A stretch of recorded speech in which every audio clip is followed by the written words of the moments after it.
The story takes place at the Lammer Citadel, a holy shrine where several snotty-nosed brats are present to receive their gifts. Rina, seeing an altar for the first time, wonders about the gift they might receive and asks Kai if he's excited. Kai agrees, saying that he's a little excited and adds that the gift thing has been on his mind since yesterday. Seeing him panic like a total dweeb, Rina decides to walk away, leaving Kai, who still can't believe that the day has come when he'll be given his own gift. Apparently, in this world, when a human turns 13, they receive a special blessing from gods known as a gift. There are a variety of gifts ranging from handling weapons to the ability to use magic. Following that, Renee mentions that she'd like to become a princess, but becoming a rabbit wouldn't be so bad. Kai lets her know that she isn't becoming a princess with the face card she's rocking, and when Rina asks Kai about the gift he wants, Kai replies that a sword gift would be nice. However, only he knows that it's a complete lie, as he doesn't want a sword gift at all. His grandpa is the only one who wants Kai to have this gift and take over the family's sword dojo. What Kai truly wants is a gift that lets him go on adventures and become a great hunter like his mom. Hunters are people who explore unknown parts of the world and defeat evil monsters. Kai then begins to think how he doesn't have any talent with a sword to begin with, and that his only 2 brain cells don't allow him to learn as fast as most people could. While he figures that his relative named Roman should be the one to inherit the dojo, a loud noise catches their attention. Turns out someone received a rare gift, and that person turns out to be Lila, who comes running towards the 2 of them. When Kai asks about the gift she received, Lila replies that she got the gift called Sword Expert. Lila is the only daughter of a longsword dojo, as well as the girl Kai will be clapping in the future. However, her being his fiancée is something their parents decided for them. Simultaneously, Keith and Roman appear as well, and before Kai can even ask Roman about his gift, Roman shoves him aside and tries to rizz up Lila, telling her that he got the gift called Spear King. But she doesn't seem that surprised, as Lila had already seen him. Just then, a member of the Holy King's Order of Paladins arrives, asking to speak to Lila regarding the gift she received. When Lila mentions that her gift isn't that unique, the oldie replies that she has trained every day from dusk till dawn to hone her sword skills, which is why they want her to join their ranks. Kai thinks Lila is truly amazing and asks her to go talk to them. With that being said, Lila leaves and Keith apologizes to Kai for Roman, who got all worked up. After they are all gone, Rina tells Kai that the line is moving, and before long, her turn arrives. The priest gets surprised seeing her gift, and lets her know that she got the Sword Master gift. Hearing about her gift makes the guard discuss how everyone is getting overpowered gifts, and they start to wonder if this is because the demons are planning an attack. After scolding the guards for yapping too much, he asks Kai to come forward. He first asks for Kai's name and tells him to place his hand on the crystal. As soon as he places his hand over the crystal, his body suddenly starts feeling heavy, and the light from the crystal ends up disappearing as well. The priest also loses a few years of his life seeing his gifts and tells Kai that it's the most incompetent gift in the world. Some time has passed since that day, and currently, Roman and Kai are having a practice duel.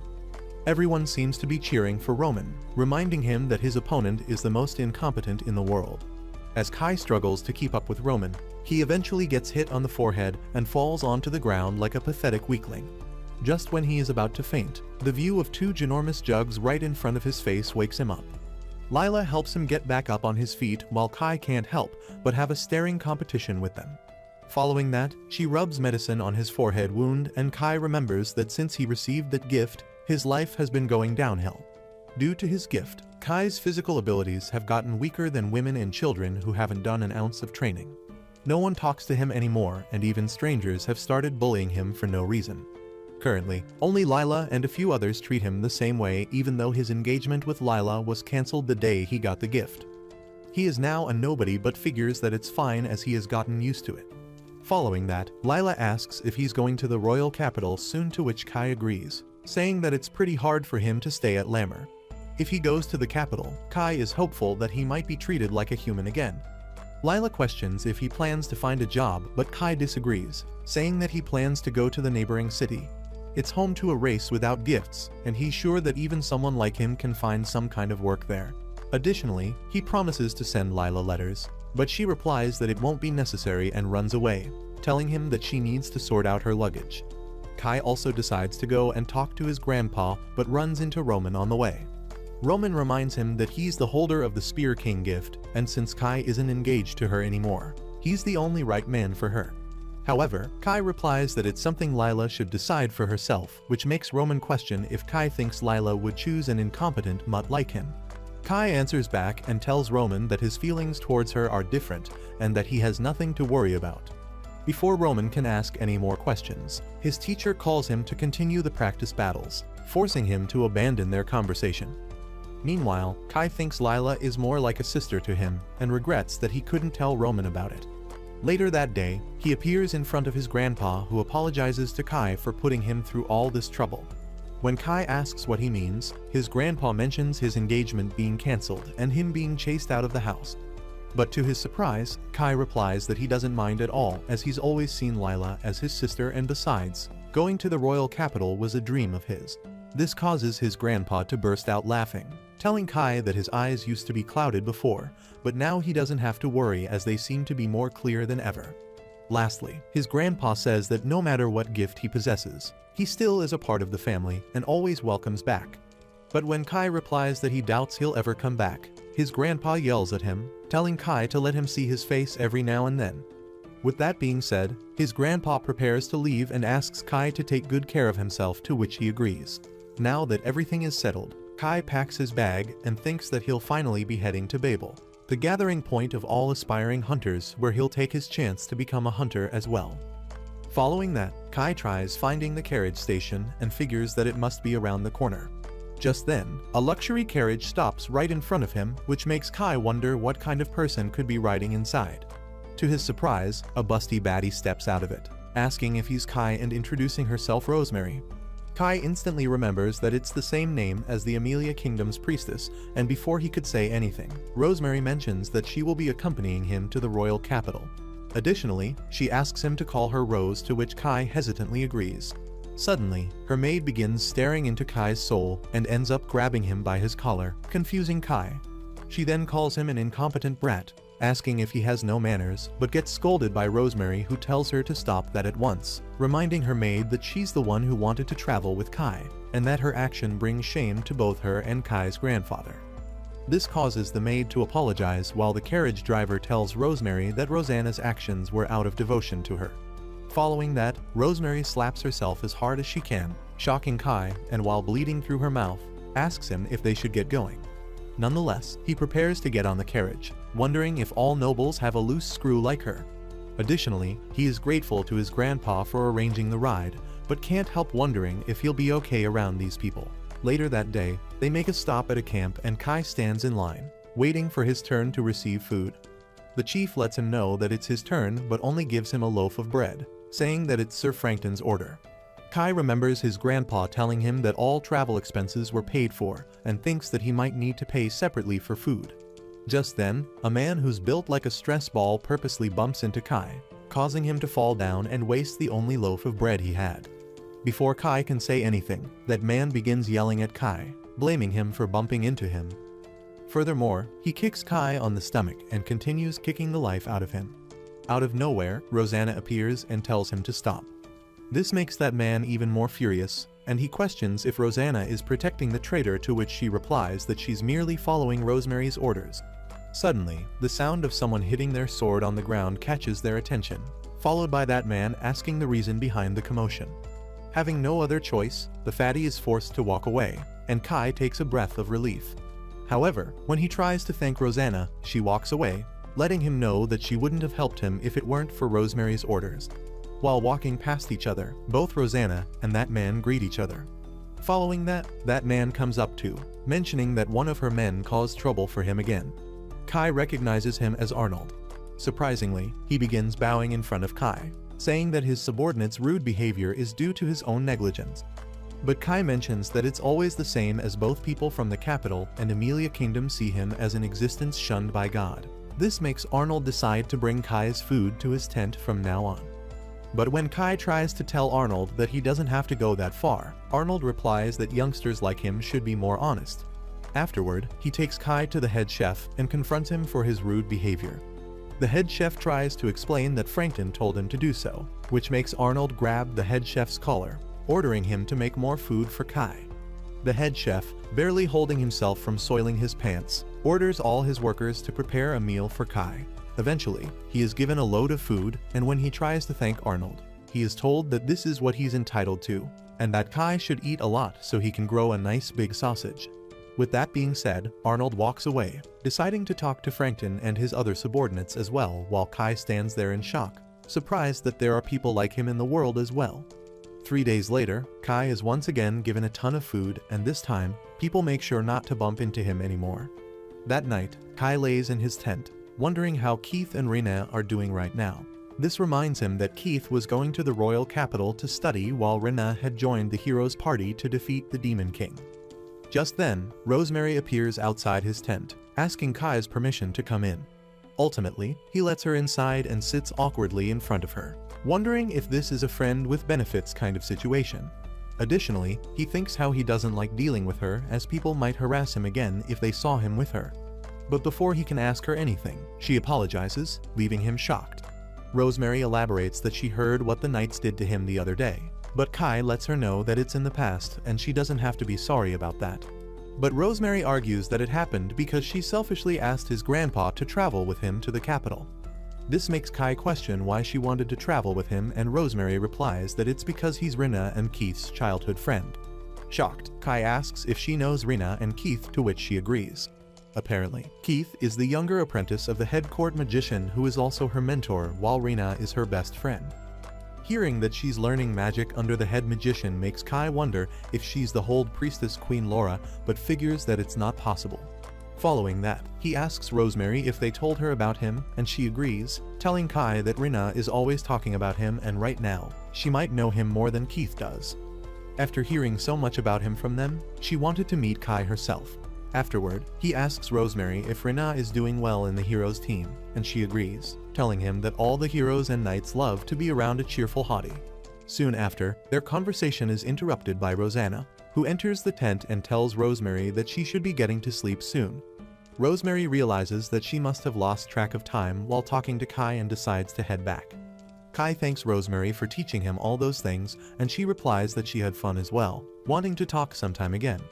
After she leaves, Kai prepares to get some sleep, but gets interrupted once again, this time by Arnold.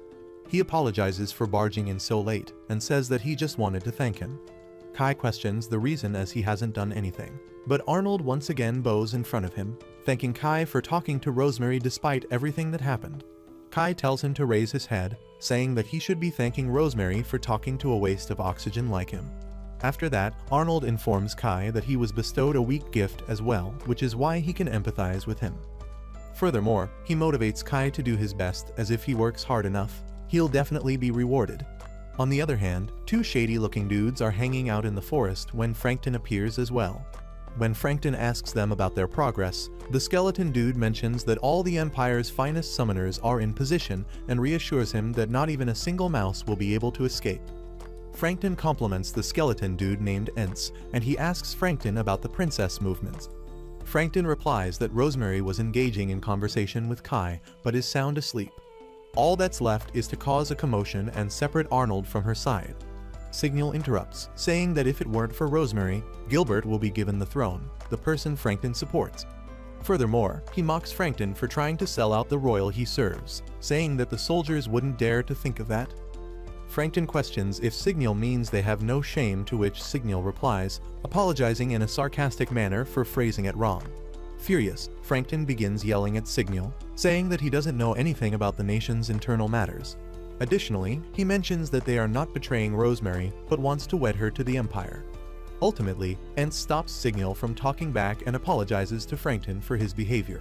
Nonetheless, Frankton decides to head back to the camp and start the operation, letting them know that he's counting on them. While walking back, Frankton thinks about how it's time to drive the princess out of their homeland. He believes that with the two empires' strongest assets by his side, he can't fail, as Rosemary will destroy the noble orders he has been protecting. Ultimately, he pledges to get it done and swears his loyalty to Prince Gilbert. At the same time, Kai steps out of his tent, regretting not going to the bathroom one more time before sleeping. He wonders if he should do it near the tent, but realizes that he doesn't want anyone to see his smooth peaches. Eventually, he appears far enough and notices that it's really dark for him to see his own footing. Ultimately, he finds the perfect spot to unload his dump, only to notice someone already standing there. Both Kai and Signal stare at each other, causing Kai to wonder why that is, as this person wasn't in the carriage. Nonetheless, Kai decides to talk to him and questions if he's someone who lives around the area. This makes Signal go into deep thinking, and he ultimately remembers that there wasn't anything about this in the report and that he can just call it an accident. Furthermore, he figures that as long as it doesn't interfere with the plan, a little playtime should be fine. Kai instantly notices that something is wrong, and even Signal advises him to run away if he can. With that being said, he snaps his fingers, causing the appearance of several giant monsters. Without wasting any time, Kai begins running for his life and wonders what on earth is going on. He can't understand the reason that man is sending monsters after him without any reason, and why he wants to eliminate him when he hasn't even done anything. Soon after, Kai begins to notice that he can't breathe, and that his whole body is breaking down from running this much. For once, he begins begging his gift to disappear so he can run a bit faster, and notices that he can already hear footsteps right behind him. This causes him to question why he's always getting targeted and begins blaming his gift. While running, he fell down but made sure to stand up and continue running, remembering all the times he had suffered because of his cursed gift. Furthermore, he starts to wish that he got a swordsmanship gift instead, as he wouldn't have cared if he didn't become a hunter. This way he'd be able to take over the dojo, marry Lila, and stay friends with both Rina and Keith. Dying in the middle of an empty forest while holding his number 2 is the last thing he wants. After running for a while, he ends up coming across a waterfall with nowhere else to go. Kai can't believe that this is the end and thinks if it's all over. Just then, he notices a light inside the waterfall, and as the monsters are already about to catch up, he decides to go inside the waterfall, not wanting to die in such a place. Once inside, he finds himself in a giant empty room, looking like a desert. Surprisingly, the sun seems to be shining as well, which confuses Kai as moments ago he was inside the forest during nighttime. Soon after, the entrance he came through disappears as well, but instead of worrying about it, Kai begins to laugh. As currently, he is glad that he managed to escape from the monsters.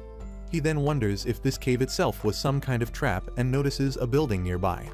Wanting to rest in the shade for a bit, he steps inside the building, only to find out that it's actually a temple. Additionally, he notices an altar-like structure inside the room with a place to put his handprint on. Even though there is something written, this kindergarten dropout fails to read it and decides to just place his hand on that thing. As soon as he puts his hand on top of it, all the crystals present in the middle of the room begin to glow, followed by a system window appearing. It begins to verify his gifts and mentions that Kai is holding a gift ranked above divine tier, making him wonder if this is some kind of mistake. Following that, the system window welcomes him to something called the Trails of the Gods.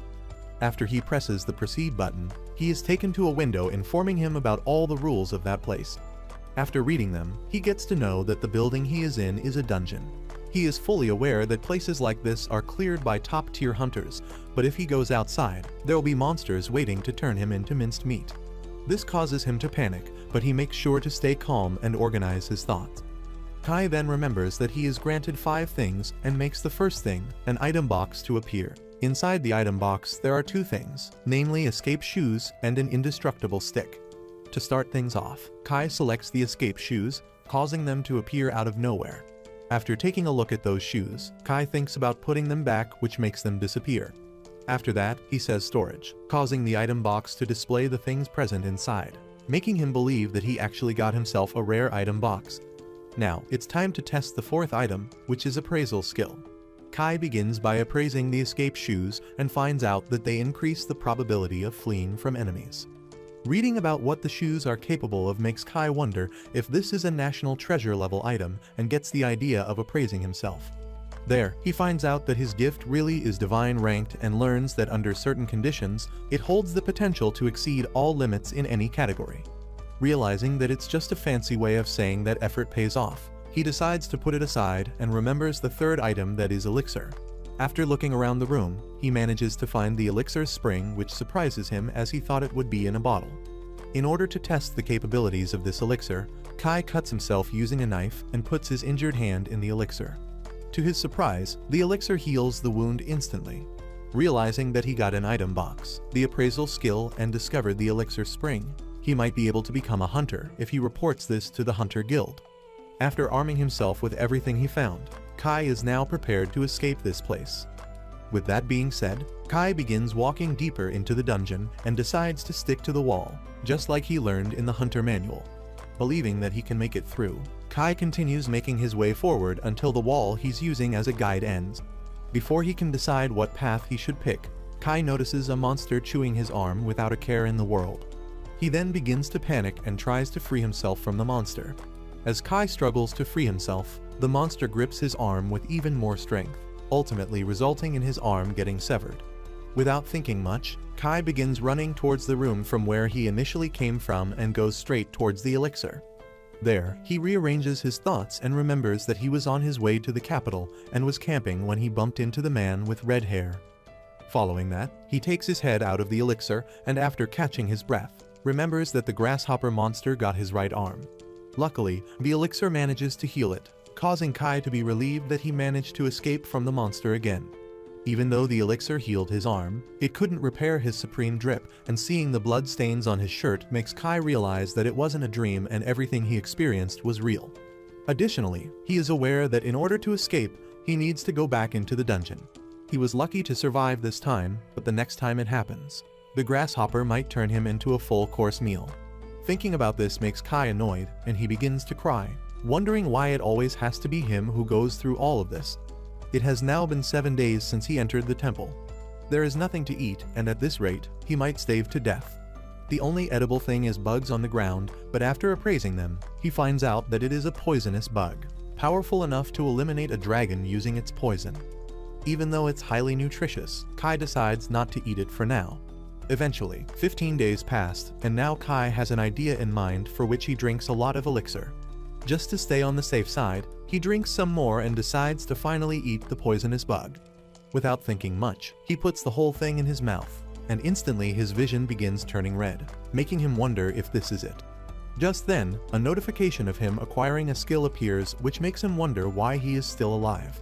Following that, another pop-up notification appears, informing him that he has been granted resistance to weak poison. This makes Kai relieved that the elixir worked, but he still feels incredibly nauseous. Additionally, he has started experiencing headaches and dizziness. To remedy this, he drinks some elixir once again, which relieves him of both symptoms. For some reason, his stomach feels full too, but he can't be excited, knowing that he'll be eating nothing but bugs from now on. It has now been 100 days since he arrived at the temple, and finally, he has gained total resistance to poison, which means that no matter how many of these bugs he eats, he won't die. Before long, 1 year passed and Kai has now started practicing swordsmanship to clear his mind. Just like that, a decade has passed, and Kai has not stopped practicing swordsmanship. However, after he has crossed the 40 years mark, Kai has started fighting imaginary opponents, and right now, he's facing off against Roman. Without thinking much, he dashes toward Roman, and they clash blades. Surprisingly, Kai manages to disarm Roman and defeats him for the first time. With that being said, Kai is done with today's virtual match and thanks his imagination of Roman for the practice. He then remembers that he has been winning a lot more in these virtual matches as he managed to beat his master as well. All this practice helps him acquire another skill that slightly increases his status during real combat with swords. Kai realizes that he has never heard of the Kairyu swordsmanship that the system is talking about, and noticing that it's called the first stage, he decides to keep up in order to gain the upper levels of this skill. Just like that, 800 years have passed and currently Kai is fighting a master swordsman from Isabel, the strongest elf swordsman, and the former sword emperor of Glitnir Empire. Now, 1500 years have passed, and Kai calls all those legendary heroes weak, telling them to come at him all at once. Ultimately, 3000 years have passed since this all started, and only one opponent is left who Kai can face. Currently, Kai is the strongest swordsman in the world, surpassing all sword saints combined. The only opponent he can face now is himself, and with that being said, the duel of Kai with himself begins. Following that, he finally sets out to explore the dungeon, and after using appraisal skill, realizes that the grasshopper's stats are unknown except for his name. However, he finds an enemy who's shrouded in mystery quite interesting and dashes towards him, telling the monster to show him the path he must take. The monster also tries to attack Kai, but he easily dodges it and mocks the monster for his attack being too straightforward and weak. Afterward, he manages to land a hit on the monster's face, and the monster tries counterattacking using his legs. However, Kai once again blocks the attack using his rod, and seeing the monster jump at him, Kai lets out a sigh, asking the monster if this is his limit. Furthermore, he calls it a waste of time and decides to show the grasshopper something special. Kai then uses a new technique called Brink of Death, splitting the grasshopper in several pieces. While he's disappointed by the show that the grasshopper had put for him, a notification appears, informing him that his status improves every time he defeats an enemy. Following that, he looks at the corpse of that grasshopper and thinks that swinging a sword would have felt more worthwhile. While going deeper into the dungeon, Kai notices that it is getting wider as he descends. Additionally, the toxic bugs he was eating are gone, which also makes Kai wonder if he should return back to the surface using the teleportation circle. However, he decides not to and starts munching on the grasshopper instead. After descending a few more floors of that dungeon, he finally comes across a monster called the Killer Hornet. Apparently, this monster arrived when he reached the 10th underground floor, and Kai figures that a powerful enemy appears every 10 floors he descends. Furthermore, he calls it a perfect timing as he was getting bored and suggests that they eliminate each other to their heart's content. Suddenly, the hornet disappears and lunges at him with insane speed, ripping off Kai's arm before he could even notice. But instead of screaming like a little wimp, this time, Kai is impressed by his opponent instead. He mentions how pain after so long feels delightful and runs towards the hornet, saying that this elimination will be worth savoring. As expected, the hornet disappears once again, but this time, Kai tracks its movement using his eyes and dodges the attack just at the right moment. Realizing that the hornet is doing a straight line attack as well, Kai wonders if that's all the hornet is capable of. He has also noticed that the hornet trembles in one place for a while before moving at high speed. To his surprise, the hornet then lets out its stinger, making Kai realize that it was hiding its trump card. The hornet then begins spraying its liquid all over the room, and Kai instantly figures that it's poison. Instead of dodging, he begins concentrating and uses the third form of his sword technique called the Moon Mirror. This technique allows Kai to wrap the poison around his stick, telling the hornet that ranged attacks have no effect on him. With that being said, he throws the attack right back at the hornet, causing it to burn to its demise, or that's what Kai had thought as the hornet tries attacking him once again. He is impressed by how persistent the hornet is, complimenting it for carrying the pride of a warrior. Nonetheless, Kai uses the second form of his sword technique called the Lightning Strike to punch a hole in the hornet's body. Later, he informs it that as a fellow warrior, he made sure to respond with his fastest sword technique, and this time, the hornet is dead for good. After defeating the hornet, a notification appears informing Kai about the reward he has unlocked. While he's confused about the kind of reward it might be, a rusty-looking treasure chest appears in front of him. Inside that box, Kai finds a flame sword that has the ability to ignite anything it makes contact with. However, Kai isn't sure about this sword as he believes that his rod gets the job done just fine. Just then, the idea of using the flame sword to roast the bugs appears in his mind, but sadly there aren't any bugs nearby, so he decides to try it on the next floor. After descending even further, he enters a room that is filled with lava. However, Kai seems to like this and mentions that this is the kind of challenge he expects. Knowing that his shoes aren't heat resistant, he gets an idea and decides to experiment by taking off his shoes. After that, he puts the escape shoes back in his inventory and without hesitation, steps barefoot on the lava. However, the floor turns out to be hotter than the single moms in your area, and Kai quickly heals it using the elixir. Once again, he steps barefoot on the floor, and this time realizes that he is able to withstand the heat for about 10 seconds. Additionally, a pop-up window appears, granting him heat resistance that could be increased after exposing his body to heat 500 times. After healing his feet once again, Kai decides to max out his heat resistance stats by continuously stepping on lava. Furthermore, he comes across floors that are filled with blazing magma, frozen ice, deserts, flooded rooms, wind blade zones, and lightning strike zones, but makes sure to increase his resistance to those things each time.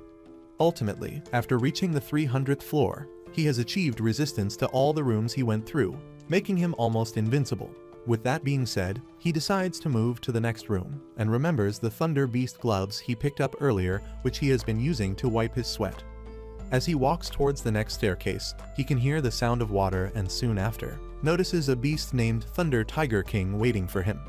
The system lets him know that it's the final trail of the upper levels, and just as the tiger is about to land an attack, Kai cuts it down into several pieces with a single attack. Apparently, the technique he used this time is the first form of the ultimate stage of swordsmanship called the Brink of Death. Suddenly, the system begins announcing his victory, and before it can finish talking, Kai notices giant fish swimming below. As the system continues talking about the special bonus that Kai has been rewarded, he figures that the fish looks more promising, and without thinking, jumps down from the platform. As soon as he dives into the water, he catches the attention of all those fish, who then begin charging towards him. As expected, Kai doesn't back down and manages to cut all the fish, later thinking about it not being the smoothest fight as this was his first underwater battle. But after coming out of the water, Kai quickly realizes that getting back to that spot might be the biggest trail of this floor. After he gets back on that platform, the system once again repeats the statement about the special bonus, and noticing it stutters, makes Kai question if it's okay, to which the system replies, telling Kai that there's something weird about him. Following that, Kai takes a look at the treasure chest he found within one of the fish he sliced up and starts off by opening the smaller box. Inside that box, he finds a book named Magic Tome, which makes him wonder if someone like him with the IQ of a soggy sock can even learn magic in the first place. Nonetheless, he puts it in the inventory and opens the second book, from which he finds a sword. Apparently, it is a mythical sword with an edge so sharp that it can cut lightning itself. Not only that, but the sword feels very natural to Kai, and the reason is its grip that is similar to the wooden swords from his dojo. After testing out the sword, Kai gets the feeling that this sword will become his new partner. It has now been 1,712 years since the game started, and Kai has now reached a place swarming with dragons and is called the Dragon Zone. But he finds it a perfect opportunity to test his new sword. With that being said, he begins slashing each and every dragon that comes in his path and quickly realizes that the sword perfectly harmonizes with his style. Following that, he reaches floor 350 where another dragon is present. Kai notices that this one is smaller compared to the other dragons, but after looking at its eyes, he can feel that the previous dragons are incomparable to this one. For this battle, even the system begins cheering for Kai, and without wasting any time, he lunges at the dragon to quickly finish this battle. However, after some time, he finds himself completely torn to shreds and begins laughing. Afterwards, he falls to the ground, commenting on how badly he was defeated and can't believe that all his slashes were nullified. Some time later, he returns to the elixir fountain to heal himself and mentions that he still can't get used to the sensation of his flesh regenerating. He then begins thinking of a way to deal with the physical nullification ability of that dragon and wonders if there is some other way. The idea of magic appears in his mind, and he decides to check out the magic book he received earlier. To start things off, he decides to go with the Introduction to Magic section. However, he quickly finds out that because of his blessing, it's impossible for him to acquire magic by forming a contract with the book. The only choice left for him is to read the original text directly from the book to acquire it. Kai then takes a sip of the elixir and notices the appearance of the system screen. It informs him that he was experiencing headache and nausea due to magic intoxication, but now he has developed a resistance to it. It has now been 1,673 years since the game started, and Kai has been using all this time to learn about magic. Even though it took him around 60 years, he starts to understand magic little by little. Apparently, magic can be classified into general attributes and special attributes. Acquiring general attributes requires innate talent unrelated to gifts, and without it, it's impossible to form contracts. Additionally, magic includes another concept called the non-attribute magic that involves imbuing objects or organic matter like the human body. Seeing that it only requires manipulation of magic power, Kai figures that he can acquire it.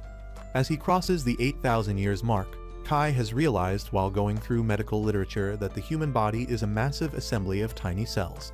Furthermore, magic techniques like body reinforcement and ultra regeneration target the entire tissue, so if he can specify magic at the cellular core level, it should be possible for him to use long-range attacks. To test this theory out, he decides to fight a dragon and is grateful to the system for recharging the monsters over time. As the battle begins, the dragon launches a fire attack at Kai, but he replies back by using body reinforcement called adamantine strength. Even though he takes the fire attack head-on, Kai doesn't receive a single injury and finds out that he doesn't even need to activate ultra regeneration.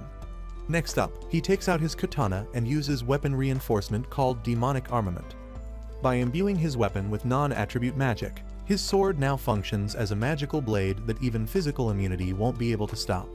Following that, he apologizes to the dragon for having to experience the blade he prepared for Fafnir, the dragon that defeated Kai. With a single strike, he cuts the upper portion of the dragon and notices that the upper half turned into dust, making him realize that dragons other than Fafnir can't even be used for practice anymore. Later, he tests another magic technique called Divine Eye that provides complete awareness of all monsters within 500-meter range. This helps him notice the 2 dragons that are present beyond the wall and to fight them. He decides not to use his sword, but another technique he has been working on. Now that 11,065 years have passed, Kai is able to eliminate dragons by throwing pebbles at them, using the magical throwing technique called Ultimate Stage. Ultimately, he has perfected long-range attacks and even earned the title of Dragon Slayer. He's done all he can and now leaves the rest to fate. With that being said, he steps back into the room where Fafnir is present, who mocks Kai by telling him that its physical immunity is unbeatable. However, Kai couldn't care less and took out his sword, telling Fafnir that its eyes are irresistible and that he has longed for this day to see those eyes of his once again. After letting Fafnir know that he has been waiting for this day for 3,500 years, Kai attacks Fafnir, and even though he misses the first strike, it is enough to destroy the room where Fafnir resides. Following that, he tells Fafnir to take a closer look at what he has achieved just for him. Furthermore, he lets Fafnir know that for 3,500 years he has thought of nothing but him, a way to finally defeat him. He had thought of Fafnir so many times that he was about to lose his mind, and now wants the dragon to show him the blood spilling from within its body. But just when Kai is about to attack once again, Fafnir ends up surrendering. Kai, who has been acting like a complete psychopath, comes back to his normal form and yells at Fafnir, asking if he's kidding. Additionally, he begins motivating Fafnir to try harder, but Fafnir replies that it's impossible for him. Kai reminds him that he spent 3,500 years researching magic just to encounter him and gets interrupted by the appearance of the system screen. This time, letting Kai know that the 8th trail has been cleared as Fafnir surrendered. However, Kai can't accept this outcome and begins questioning if there is something the system could do, but it only reminds Kai that it's over as he's won and that a special reward will be given to him. The special reward turns out to be Fafnir wanting to join Kai's party, but after taking a closer look at the crying dragon, Kai is sure that it doesn't seem that way. Furthermore, he begins to wonder how a creature so big is going to follow him and assumes that it can adapt to accompany him. Nonetheless, he's glad that Fafnir can speak human language, as he was starting to go crazy after being a loner for 10,000 years. In the end, he accepts Fafnir in his party, which causes Fafnir to change its form and become much smaller, ultimately turning into a little girl. After staring at her for a second, he realizes that this form might be a little too small. Following that, Kai puts on his new fresh drip that he acquired after defeating Fafnir. It's made up of a legendary dragon's parts and is said to remain durable for hundreds of years. His previous clothes didn't even retain their original shape, so he's really grateful to have a full set of new clothes. Just then, Fafnir asks him if she should burn his old set of clothes. Kai refuses, and Fafnir tells him never to take it out as those white sauce stains are oddly prominent. In the end, he puts his old clothes in the item box and decides to head back to the ground floor as he has something to show to Fafnir. Apparently, he built a little hut for them and informs Fafnir that he gathered the material from the labyrinth. However, she doesn't seem that impressed, and Kai reassures her that there is food to eat. Following that, he puts a piece of beef from the Thunder Ox in front of her, asking what she thinks he's going to do with it. But Fafnir isn't a big fan of his annoying build-ups. To start things off, Kai finally takes out the flame sword that he got a while ago and slashes the piece of meat using it. This results in the meat turning into a perfectly made steak, and he lets her know that it took him 10 years to achieve this. When Fafnir asks if she can eat it, Kai agrees and adds that the only seasoning they have is salt, which he gathered from the seawater present on floor 170 to 180. Without hesitation, Fafnir begins chewing on Kai's arm instead of the meat, causing him to remind her that it's that beef she's eating, but Fafnir couldn't care less. Later, he gives her a ton of meat to eat while he drinks some elixir to heal his hand that Fafnir took a bite of earlier. Seeing her eat with her hand, Kai shows her how to eat with a fork, advising her to try it as well. Eating with someone felt pretty strange to him, and it was like something was missing within him. This made his obsession over power melt away like shadows at sunset, and the thirst for blood flowing through him was no longer visible. Sometime later, they arrive at the 400th floor, and now, 13,000 years have passed since the game started. There, they are encountered by a beast who was created when an elephant and a gorilla had the time of their lives. Fafnir questions why it has such a long nose, and Kai remembers that he saw this in a book before and realizes that it's called an elephant. The beast then begins laughing and commends Kai for reaching this floor. He then introduces himself as Jiri Makala, a true evil god.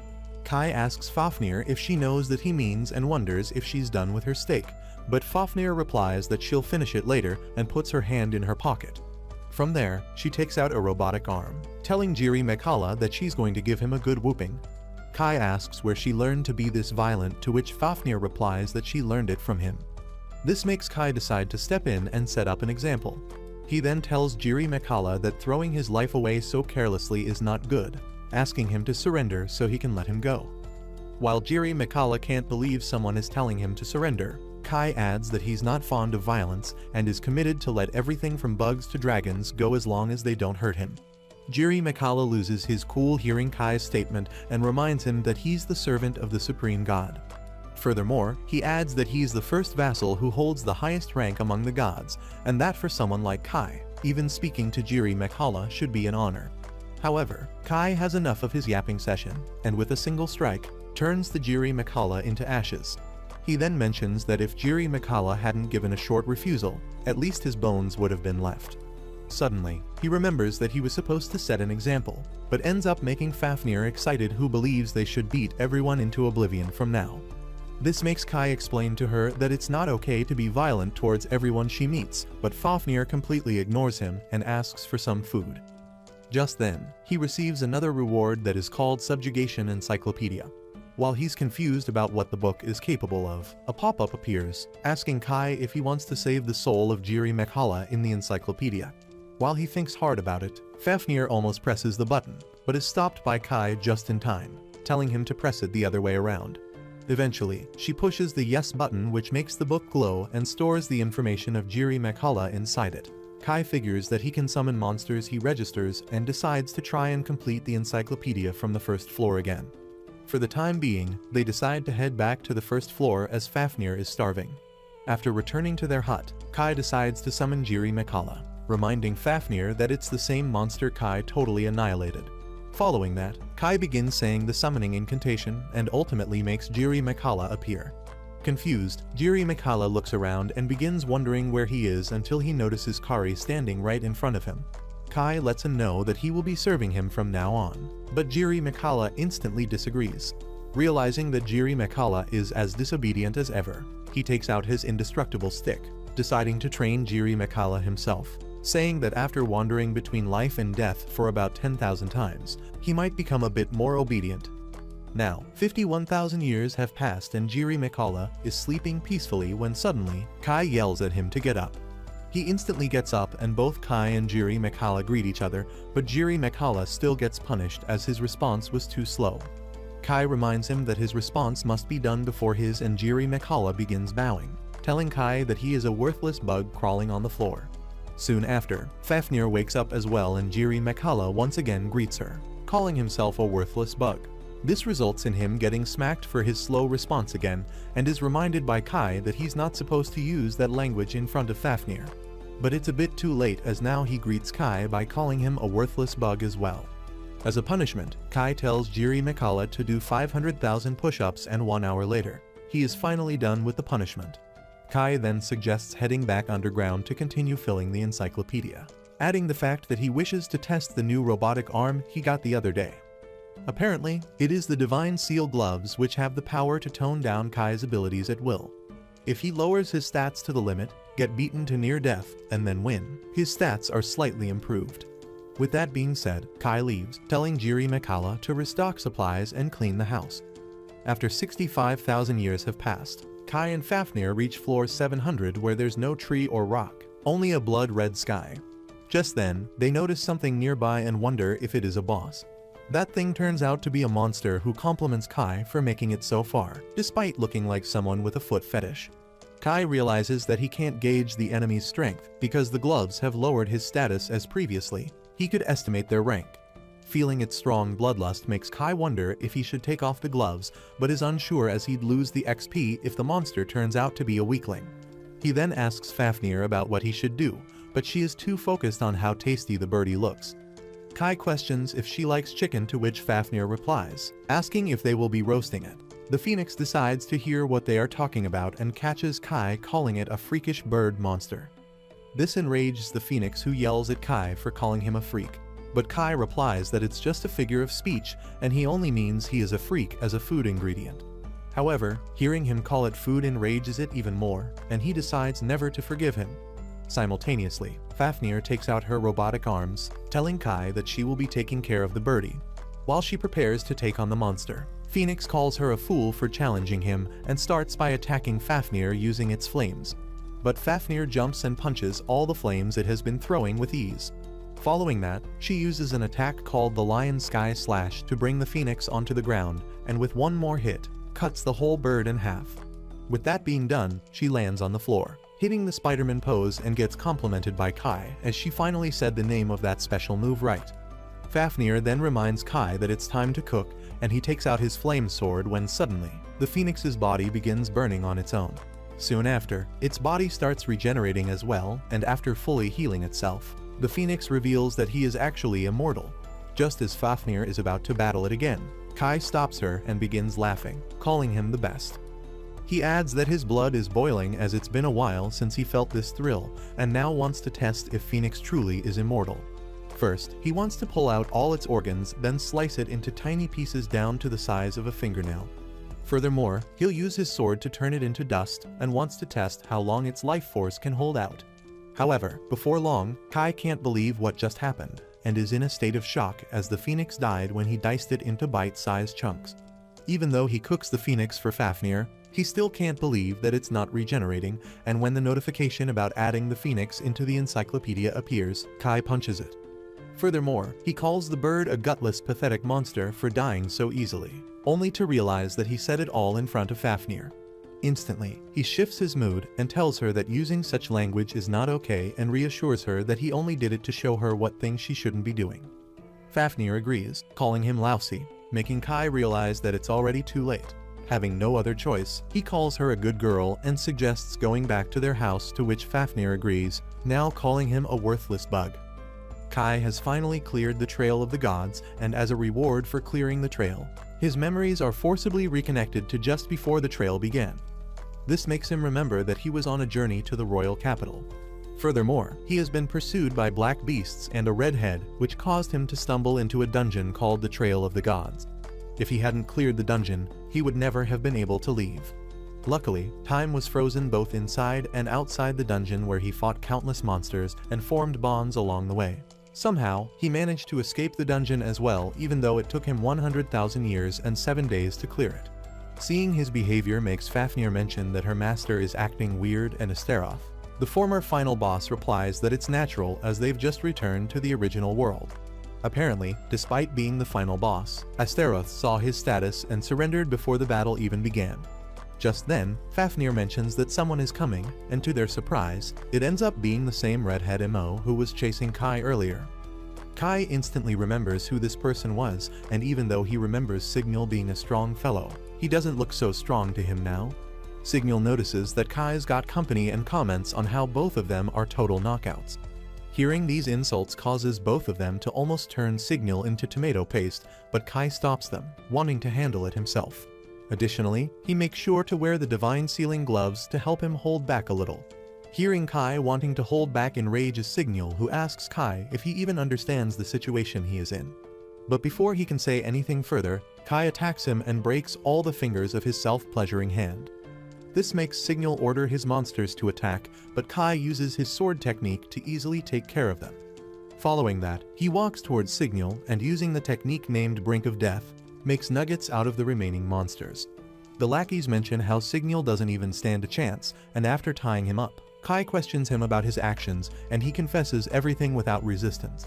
Signal lets them know that Frankton had colluded with the Empire to kidnap the first princess, Rosemary. To execute the plan, the Empire sends Ents and Signal, which is why the Empire's summoner was wandering in the kingdom's property. Kai then thinks about how he is compelled to protect Rosemary for some reason and wonders if he can fight the Sword Emperor. Astaroth questions if Kai is thinking of something reckless, and even Fafnir figures that her master seems quite excited. To start things off, Kai summons grasshoppers from his encyclopedia to create a distraction for the Empire forces and orders them to eliminate all the targets they come across. With that being said, countless grasshoppers begin flying around, eating and eliminating any hooded figures they come across. Rosanna also hears the commotion outside and announces that they are under attack, ordering everyone to prepare immediately. When Rosemary questions about the enemies, Rosanna replies that it's the Empire and they have a traitor among them. With that being said, Rosanna suggests escaping at once, but ends up running into Frankton. She instantly figures that he is the one who betrayed them, which makes Rosemary wonder if her brother also betrayed her. Frankton mentions that if Rosemary becomes the baby maker for the Empire's third prince and Gilbert ascends the throne, their kingdom will be secure. However, Rosemary argues that if achieving this means harming his own people, then he's nothing but a traitor. Arnold also appears, letting Frankton know that he won't allow it. This reassures the girls, and he apologizes to Rosemary for his late arrival. With that being said, he tries landing an attack on Frankton, but gets blocked by another person who comments that Arnold is a worthy challenge. Furthermore, he introduces himself as Zignir and suggests having a soul-shaking duel to the death. Arnold instantly realizes that he's the Empire's Sword Emperor and begins fighting him head-on. Rosanna notices that they are evenly matched, but ends up jinxing Arnold as out of nowhere. A snake appears and bites Arnold's neck. This causes Zignir to yell at Ence for interfering, and Ence replies that he has no intention of indulging in his pointless hobbies. When Zignir questions if he dares mock the honor of a swordsman, Ence replies that he's only prioritizing the Emperor's decree. At the same time, Arnold signals Rosanna, and she understands that he wants her to run into the forest while the enemy is distracted. But before she even gets the chance to run away, a pervy soldier gets a hold of that busty princess, while Rosanna gets captured by a baldy as well. When he asks Ence if he's allowed to take the Rosanna, Ence agrees. This gives the shiny head the perfect chance to finally get some bed-rocking action tonight. Furthermore, Ence tells Frankton to leave the princess's restraint to him and walks away along with the Zignir. The guard holding Rosemary tells her to watch as Rosanna becomes a woman, and hearing this statement makes her call out for help. Just then, the baldy's head rotates 180 degrees, followed by Kai beheading the guard holding Rosemary.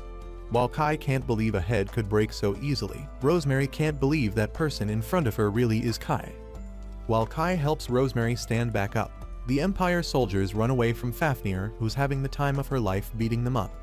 Astaroth reassures Kai to leave all the small fries to them, and seeing him interact with the monsters confuses Rosemary, as she had always heard from Rena that Kai was a total weakling. Now, it's hard for her to believe that he's the holder of the most useless gift. Just then, she notices several smiles sticking to Rosanna's spicy spots. However, Kai lets them know that those aren't enemies but his healing slimes. After hearing this, Arnold notices that the numbness is fading, and the wounds start to close as well. Rosemary then gives Rosanna a hug, glad that her V-card didn't get swiped. While Kai compliments his smile for doing a good job, Arnold questions if he can summon creatures, to which he replies that it's not technically summoning. Afterward, he gives head pats to Fafnir and the grasshopper as well, but gets distracted when Ence and Zignir appear, questioning how long it takes to capture one woman. Rosemary freaks out seeing them back, while Zignir notices the sword on Kai's back. Realizing that there's still a swordsman left, Zignir decides to take him on.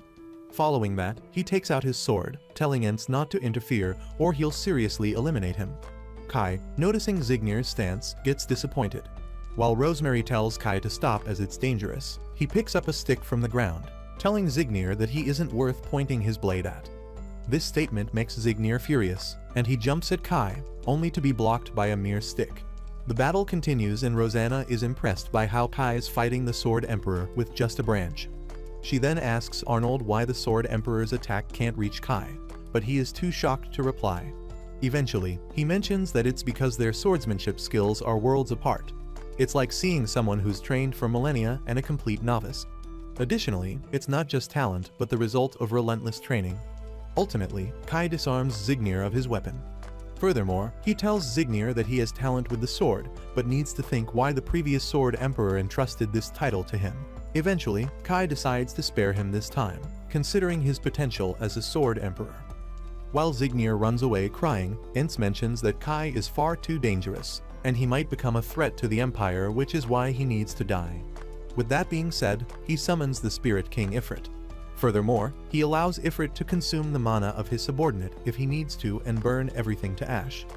While all the Empire Knights are burned to their demise, Kai lets Ifrit know that his pathetic flames can't burn him and summons Jiri Mekhala to teach the Spirit King a lesson.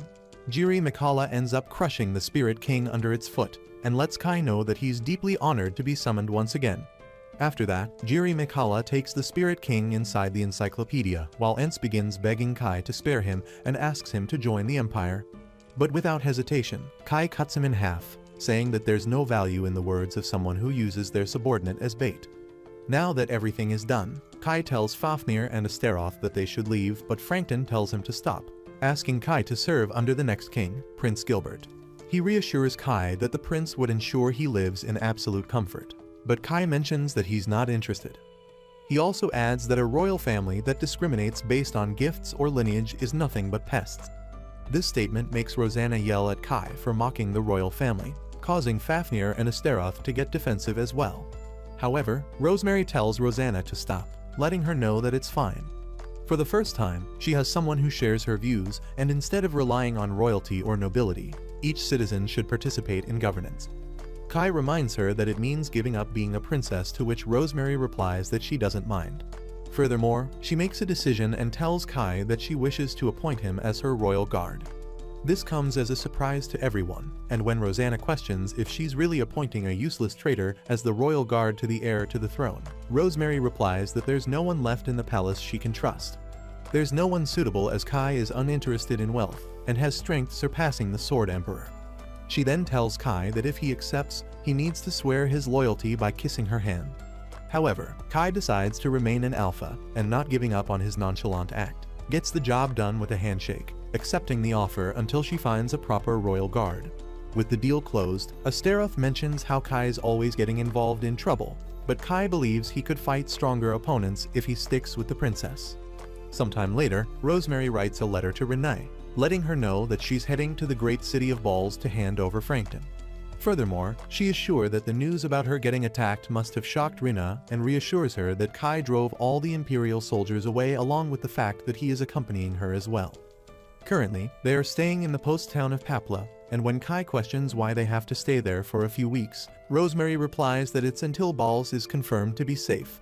Additionally, she mentions how glad she is that Kai accepted the role of royal guard, saying that if he had refused, she would have had no choice but to appoint Rina as her guard.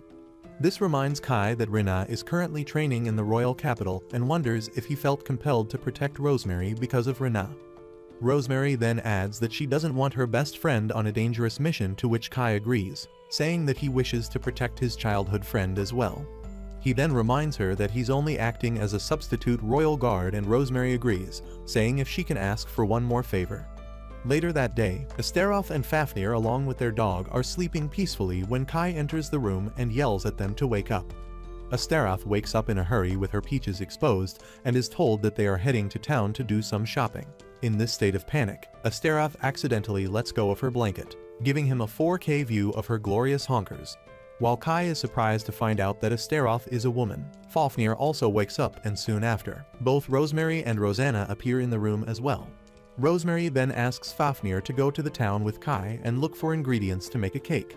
Excited, Fafnir asks if she's making a cake, to which she agrees, saying that she'll try her best even though she's not as good as Kai. Meanwhile, Kai orders his summon called Nemia to protect the princess while they are in town. As the three of them leave to go to the town, Rosanna wonders if it's okay, and Rosemary tells her that if she hadn't suggested that, they wouldn't have left the inn in effort to protect her. Apparently, Papla is a town nestled within the vast silk forest, and hunters from all around the world pass through this place. It's also a place of freedom where persecuted beast folk gather, and he knows this much because his mother used to tell him stories about this town. While he's busy thinking about registering as an adventurer someday, Astaroth comments on the commotion. Kai decides to check it out, and to his surprise, it turns out to be a papla fruit on display.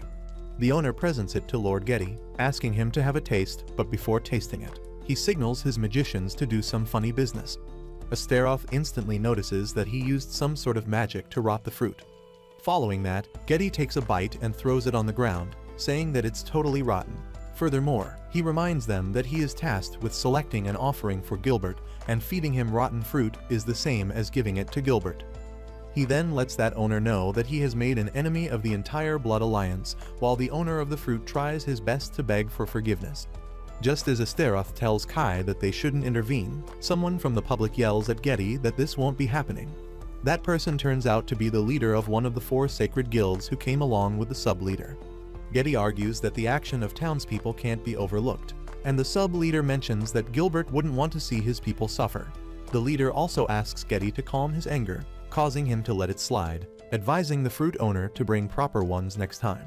However, looking at their petty performance, both Astaroth and Kai have figured that those guild leaders are definitely in on the scam. As Kai begins walking away, Thofnir notices her dog Fen running away. On the other hand, a beast folk is getting bullied as it was his father's fruit that angered Getty. They start threatening him, saying that they will never buy fruit from him again. Furthermore, he starts by pushing him away and kicks him in the stomach. This causes one of the fruit to fall onto the ground, and one of those thugs ends up crushing it under his feet. This makes him think that the papla fruit his father gathered was first-rate and regrets not being a strong hunter, as then he could have stood his ground. Just then, Fen appears in front of the beast folk and tries defending him, followed by the appearance of Astaroth and Fafnir.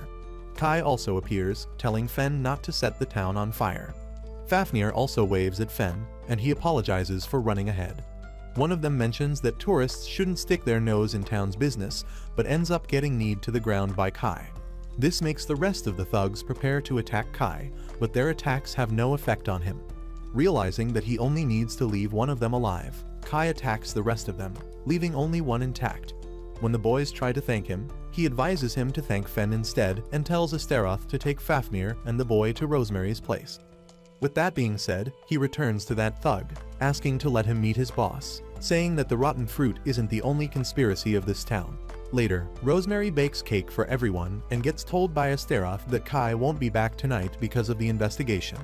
This makes her a bit disappointed as she wanted Kai to taste it, but gets reminded by Fafnir that she can always make it again. Meanwhile, a few kilometers away from Papla Town, a boy receives a magic beast, telling him to devour everything in its path. Later that day, Rosanna yells at Kai, asking what he was thinking interfering with the town matters.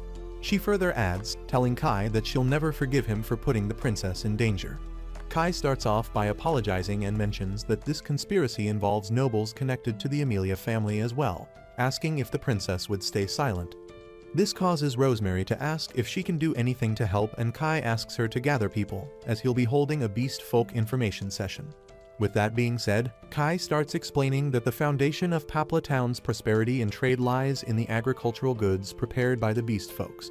Nobles who want to seize the farmland work with the guilds who are seeking fame, and the mayor who discriminates against beast folk and ultimately take help from the thugs who will do anything for money. These groups devised a plan to drive the beast folk out of the town. Apparently, they all had a meeting afterward where Getty was complimented for his acting, who further informed everyone that the bandit group they had hired would stage an attack on the town.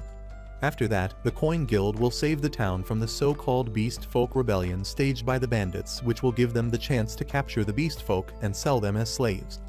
This information was acquired from a thug Kai captured by his subordinate named Beelzebub, who's an expert in interrogation. The Beast Folk can't believe all this and begin to question if this is even true. The Beast Boy remembers that his parents collapsed from the stress and realizes that no one would believe such a terrible truth. Just then, Kai pats his head, asking what he wants to do. The Beast Boy replies that he can't forgive them for using their fruits like that and wants to protect the town from those guys. Hearing this makes the other Beast folks motivated to do the same, bringing tears in his eyes. Kai lets him know that this is due to the trust his family has built up, telling the Beast Boy named Shira that it's his strength. Shira tries to thank Kai, but he lets him know that it's his town to protect. One of the beast baddies mentions that most of them are women and children who don't know how to fight alone. Kai agrees, saying that he could easily wipe out the bandits, but can't stay in town to protect them forever. He further mentions that the place for beast folk must be won by their own strength and promises to support whoever has the resolve to fight for their freedom. On the other hand, the Aura farmer named Dilma mentions that reviving the demon beast and unleashing it on Papla Town is an easy job for a calamity like him. The busty elf called Nail reminds him that a 100 million ore job isn't cheap, asking him to make sure he completes it. But Dilma argues that unlike weak demons, he has no reason to fail, which causes one of her subordinates to get furious. Without hesitation, Dilma uses his magic to melt each and every single one of them. Furthermore, he reassures Nail that they are important sponsors and that he won't harm the rest of them, telling her to leave while he's in a good mood. Apparently, a grasshopper was listening to this conversation and returned to Kai, informing him that a demon beast is planning to invade the town. This makes Kai wonder if they got the scent of this situation and decide to see the results of the beast folk's training. At the same time, the bandit leader mentions that the request was to only attack beast folk, but he orders his men to take everything in sight. Just when one of the bandits is about to enter a house, Shira appears behind him and instantly dashes forward, taking him down with a single strike. Fen begins praising him for doing a good job while he can't believe this as he only did what Kai has taught him. Turns out a few weeks earlier, Kai's subordinates held a training camp to train the best folks and slowed down the time so they could get a ton of practice. Kai taught them that the bandit group size doesn't match the number of beast folk, and if they master a one-strike sure hit technique, victory will be theirs. Elsewhere, Getty praises the mayor for bringing him quite the hottie tonight and starts off by grabbing her thick thighs, only to get kicked in the face by her. Surprisingly, it was one of the beast folks who tells the mayor that it's for dirtying Shira's fruits. As all the beast folks continue defeating the bandits, Shira starts to believe that they can win. Rosemary is also surprised to find out that the bandits are weaker than expected, but Kai tells her that it's still too early to celebrate. When she asks what he means, Kai sets out, asking her to stay still and watch. Meanwhile, in the middle of the town, the Coin Guild leader accuses the beast folk of attacking the town when suddenly, Kai appears with a mountain of those bandits, informing everyone about their cosplay strategy. He then asks one of the bandits if the coin told him to attack the town, to which he instantly agrees, wondering if they were planning to dispose of the bandits and take the credit themselves. The sub-leader argues that the town folks won't believe the bandits, but Kai responds by saying that all the bandits have been captured, and if everyone learns about their betrayal, they'll all respond the same way. The coin leader then begins accusing Kai instead, and with the help of the sub-leader, tries attacking him with their thorns. However, he easily grabs their thorns and pulls them towards himself, causing them to crash into a wall. While the guild members can't believe their leader was taken down in one hit, Kai mentions that he's just lending a hand to those in trouble, deciding to lend the coin a hand if they want to be heroes so badly. Do you think Kai will be able to save the town from those evildoers? Comment strongest if you'd like part 2 of this series. As usual, thank you for tuning in and we'll catch you in the next one.